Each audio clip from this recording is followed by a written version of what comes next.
Last week I met a guy named Al Cowan. He brought a 23 Dorado into the shop that he wanted to get customized and renovated. We went over some things he had on his list. One of the main things he wanted to address was his dual station T-top. He wanted to get rid of it. He wanted to eliminate the second story on the top, and he wanted a nice, simple, clean top with a lot of shade. I recommended he take the boat down to Birdsall Marine, meet Bobby, and go over all of his options. I had the pleasure of meeting Al. He showed up at Birdsall's recently, and we went over some stuff on his 23 Dorado. He had had the boat since it was original and wanted to do some considerable changes. Didn't want the hassle of the folding deck tower anymore, wanted just to make it easy to trailer and launch the boat.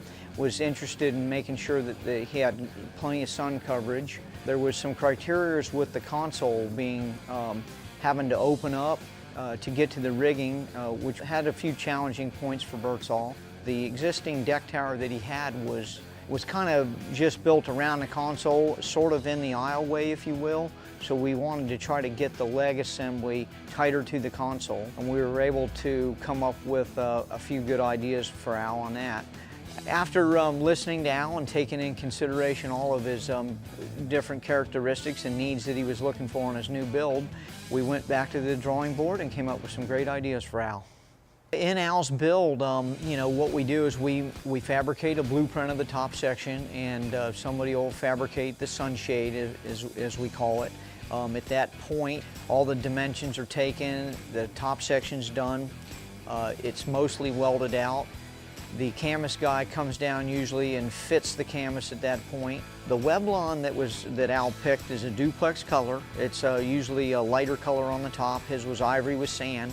And what's nice about it is the Weblon can be wiped off. It's a vinyl style material and it doesn't leak water. In the fabrication of Al's top, when we were tacking the new T-top up in the boat, you could see from the old leg assembly that was removed from the deck tower, you could see how much wider the foot placement was versus the new design, trying to bring the legs in and make them compact so he was able to walk around a little freer in the boat. The leaning post also was very similar. There was a particular area where the deck had some hatches, so the leaning post had to actually come down and mount on an existing area on the deck, so the leg assembly was actually a little bit narrower at the bottom than it was at the top to give him an adequate seat width, also housing the bait well.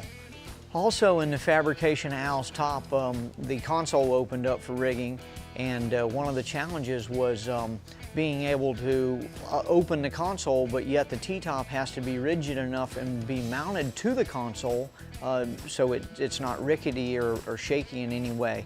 So we had what we would call struts coming off of the T-top going down to the console with breakaway pins. What a breakaway pin is it's a type of machined item that allows it to break in half, removing 2 bolts out of each pin, and that allowed the T-top to be securely mounted to the console when the bolts were tightened up. However, when you wanted to rig the console, you would undo the bolts, and the console was hinged in a particular area, would allow that console to continue to open up, so any rigging or any wiring that needed to be checked or done would be able to be, you know, serviced at that time. The whole item at that point is welded out.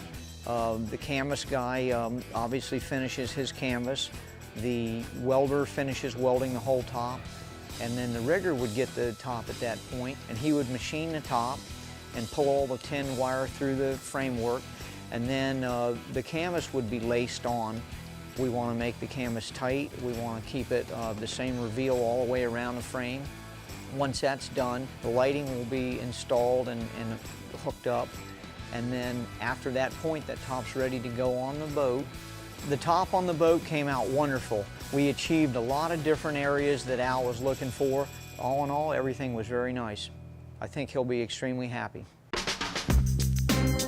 So Al brought the 23 Dorado back up to Stewart. After he got done talking to Bobby at Birdsall Marine and going over all the options for his top, we're going to be able to start to peel this boat apart and actually dig into this project.